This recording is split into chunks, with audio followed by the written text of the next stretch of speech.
e dopo a livello fisico, già l'ho detto ieri, e non è una polemica, c'ho tanto rispetto per Marcelinho e per lo staff, facevo un tipo di gioco totalmente diverso di come voglio giocare io, e giocare in questo modo qua, secondo me, in questo momento abbiamo i 60-65 minuti nelle gambe.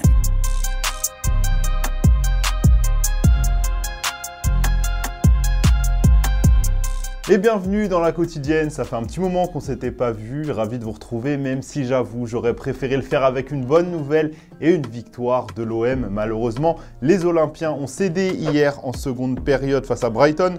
L'OM menait pourtant 2-0 à la pause, mais a craqué physiquement en seconde période et a encaissé l'égalisation à la 88e minute sur penalty. Mais pour autant, tout n'est pas à jeter, bien au contraire, selon l'entraîneur olympien Gennaro Gattuso. Nella conferenza stampa ho ringraziato questa squadra, la mia squadra.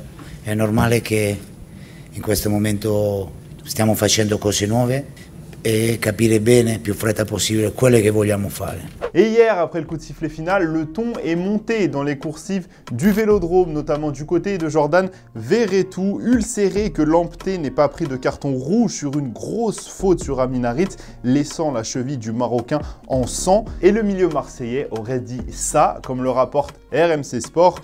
Il y a rouge, il lui marche dessus, il peut lui casser le pied.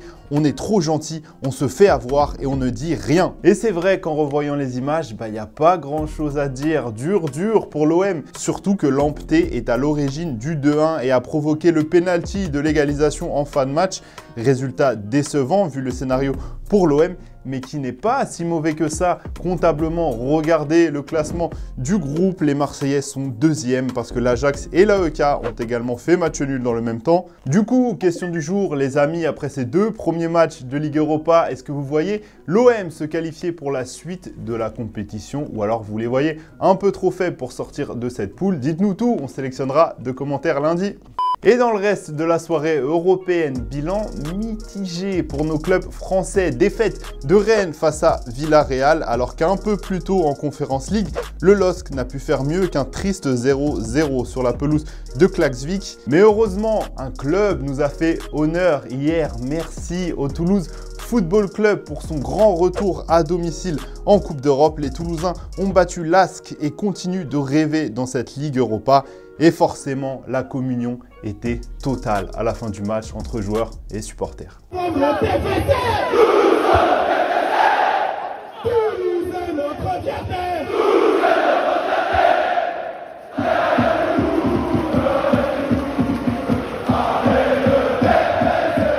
Et hier, c'était la rentrée pour nos Bleus avec l'annonce de la liste de Didier Deschamps. Mais il y a aussi les plus jeunes, les espoirs qui sont de retour au charbon avec la liste annoncée par le sélectionneur Thierry Henry.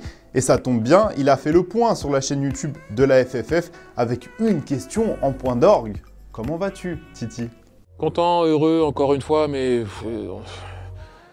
je veux dire, c'est que le début, donc j'essaie de rester calme. Je sais que, ouais, c'est vrai que sur les buts, j'explose pas, je suis pas trop en mode Antonio Conte, ça c'est sûr.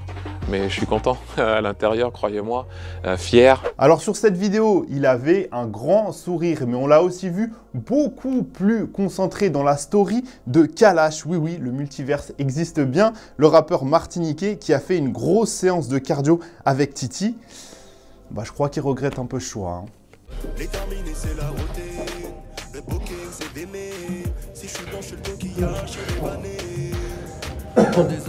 Et si on prenait à tout hasard un peu des nouvelles de Zlatan, le Suédois qui était hier interviewé par Piers Morgan et qui a donné son avis sur la situation des joueurs qui avaient rejoint l'Arabie Saoudite cet été. Alors, honteux ou pas selon Zlatan? Bah pas du tout. Would you have any moral problem in playing in Saudi Arabia? No. No, absolutely not. Listen, wherever you play football, it's football. Football connects people. Like, we do things for ourselves and our family. I don't think nothing is for free. You don't work for free. I don't work for free. I don't need money, but I'm very expensive. Et vous vous doutez bien qu'il fallait également qu'il parle de lui dans cette interview. Parce que oui, qu'est-ce que serait une interview de Zlatan s'il ne parle pas de Zlatan? Je vous le demande, moi. In the list of all-time great footballers, where do you put yourself? just the skill without winning anything. I think I'm the best. Without joking. I'm the most complete player that ever exists. Allez, avant de se quitter, on va répondre à la question que Licia vous posait hier. Est-ce que Klose méritait de revenir en bleu selon vous, lui qui a été rappelé par Didier Deschamps hier? Pour toi Blanche, c'est oui, il le mérite clairement vu le très bon début de saison qu'il fait à l'OM, aucun doute là-dessus. Et même son de cloche pour toi, Teibas, bien sûr qu'il le mérite, il n'aurait même pas dû être mis de côté au dernier mondial. Ça, c'est encore un autre débat. On va vous laisser la voir entre vous dans les commentaires parce que c'est déjà la fin de la quotidienne. Merci à tous de nous avoir suivis. On se retrouve lundi comme d'habitude. Et un peu plus tôt dans l'émission, on a parlé de Thierry Henry. Ça tombe bien, on va se quitter avec les mots de notre Titi national. Ciao, ciao. Est-ce que tu peux rendre tes joueurs plus intelligents aussi? Comprendre le foot un peu mieux. Comment vivre, comment se préparer. C'est quand même aussi important. Tu te rappelles des coachs qui t'ont fait évoluer? Pas évoluer parce que... Et vraiment évoluer. Oh, je voyais pas le football comme ça. Wow, attends. Je pensais que j'étais bien. Et là, je vais utiliser Pep. Je vais être honnête avec Arsène, c'est un père spirituel. Le coach Aimé Jacquet, je sais qu'on avait une compréhension dans le regard. Mais Pep, je pensais que j'étais bien moi au niveau du foot. Je suis pas bête. Lui, t'as... Quoi? Je pensais que j'étais... Bon, t'apprends toujours parce que tu ne peux pas te permettre de penser que tu sais tout. Tu pensais que tu connaissais, mais avec lui... Non, mais j'étais franchement, même au niveau tactique, attention, je parle pas du coach, hein, je parle du joueur. J'étais pas, ok, là, lui, il est faible, on va là. Hop, ils ont un trou là, je viens là. Hop, hop, hop. Quand je suis arrivé là-bas, j'ai dit, de quoi il parle, lui? J'ai dit, mais waouh, il m'a... Je dis bien souvent qu'Arsène, il m'a ouvert l'esprit, ouvert le cerveau, en continuité avec ce que j'ai connu avec La Fontaine. Et Pep m'a ouvert les yeux. Je sais que les gens vont me dire, oh ça va, qu'est-ce qu'il a fait? Ben regardez bien ce qu'il fait.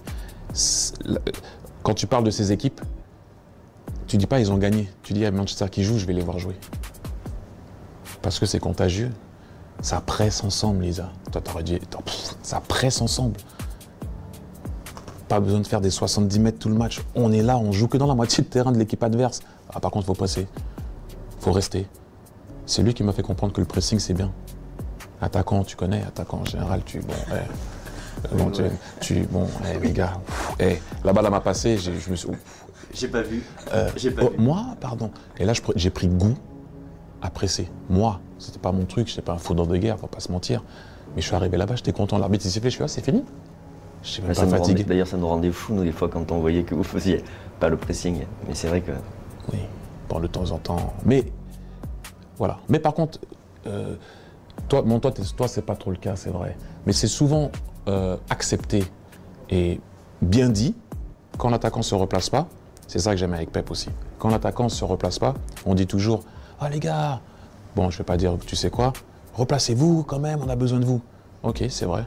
Quand on défend, le premier défenseur, ben, c'est l'attaquant. Mais quand tu te tournes et tu dis aux défenseurs de jouer, ils veulent pas jouer. Il y en a beaucoup qui se cachent, hein, et on leur dit rien. C'est un peu moins... Le dépassement de fonction, de venir aider aussi en attaque, de venir... Mais c'est un peu moins... Je sais très bien que si vous vous loupez derrière, il y a but. On est d'accord, mais le premier attaquant, c'est le gardien. Hein.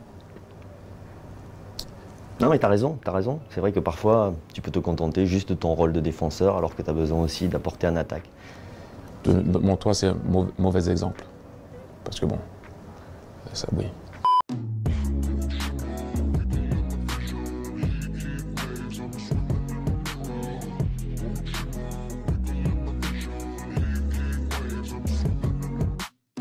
Sometimes all I think about is you. Late nights in the morning.